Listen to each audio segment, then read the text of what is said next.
Hello, Stampin' Buddies. It's Lori, Late Night Lori, from Lori's Little Bit of Craftin'. I do not have my guest stamper with me today. Obviously, it is a school night. But I am going to show you just something that needs to be done before I could send out her cards that she demonstrated yesterday. So we showed some things from the mini catalog and the celebration catalog. These go live tomorrow, so just a few more hours before you can get some things from these catalogs, and then I can actually open up the catalogs and show you things in here as well, because I can't do that before the go live date. But I'm going to show you tonight one other item that I have received as a celebration item for a $60 purchase, and that is this Starstruck embossing folder. Now, Stampin' Up! Has a couple of different kinds of embossing folders.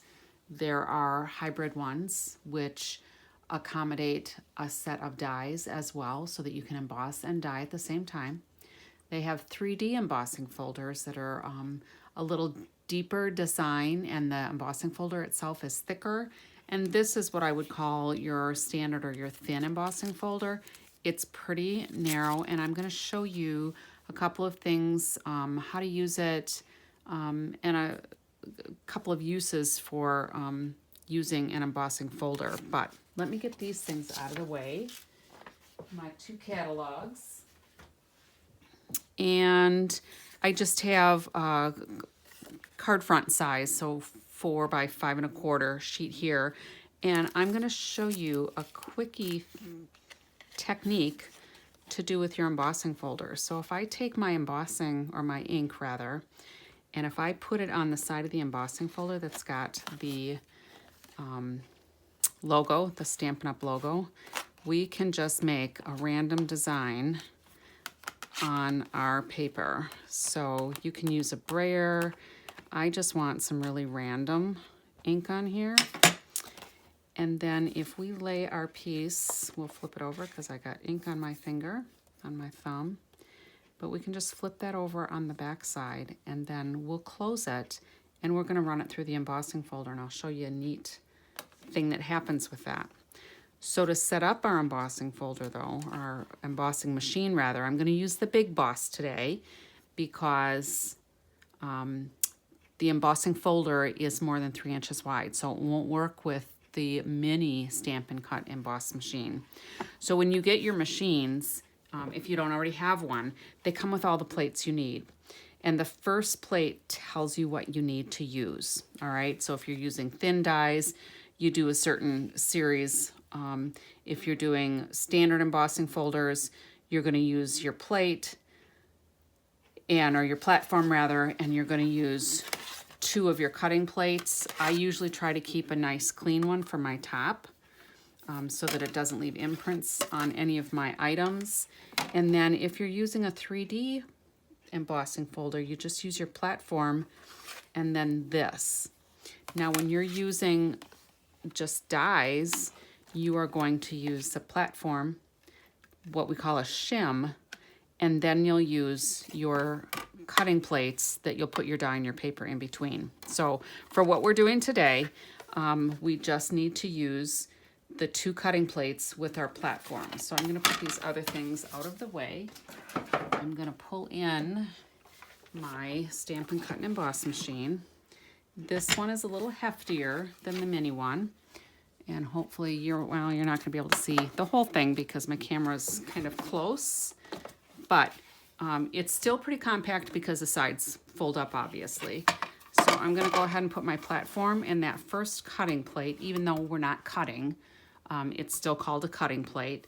And then what I'm going to do is take my embossing folder, put the paper in here, close this, try not to get my fingers in there, and then put my other plate on here, and we're going to run this through. Now you can see for the most part this is really smooth, so hopefully you'll have an easy time with it. And it just pops out of there because there's some pressure from the embossing folder. So check this out.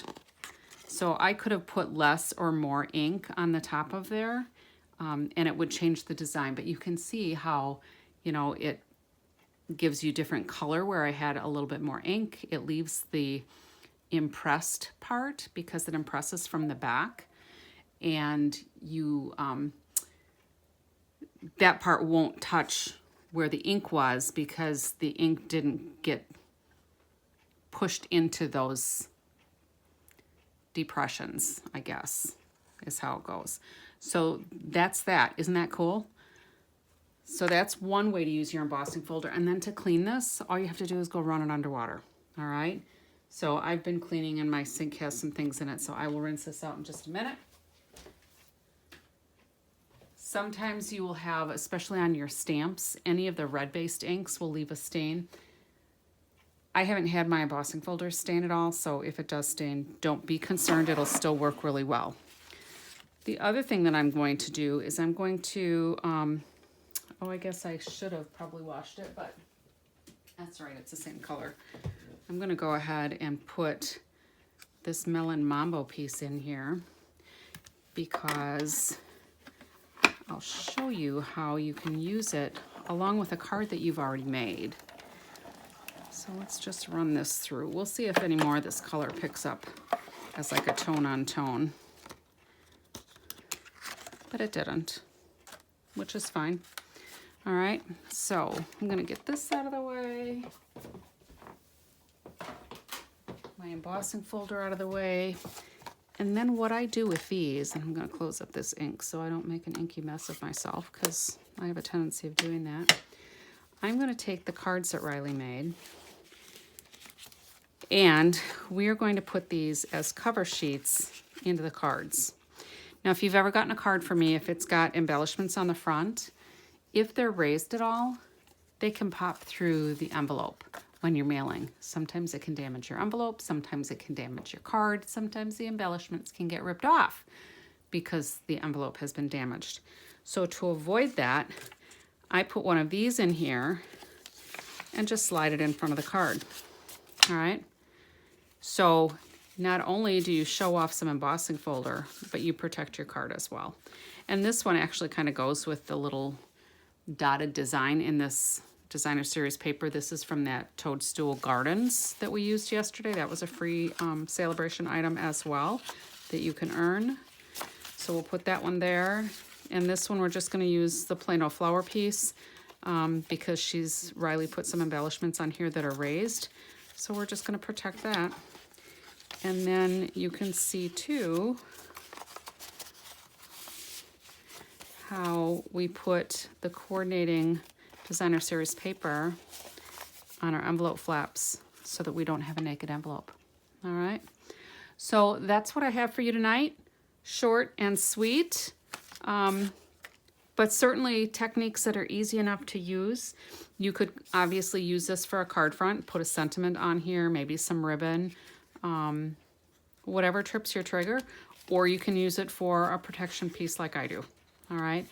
And when I send these out, you know, usually I will use one of our new embossing folders just to show people what they look like, because when you see them in the catalog, a lot of times you don't see really how pretty they are or the texture that's on there. And I am a texture person. I like the tactile experience, I guess, of having layers and texture in my papers. So that's what I have for you tonight.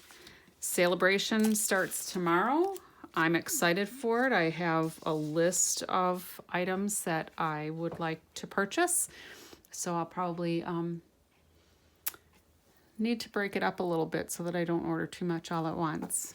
But I hope that you have a good rest of your night. Enjoy the rest of your week. Hopefully this technique will spur you on to some creativity, and I will catch you next time. Happy stamping.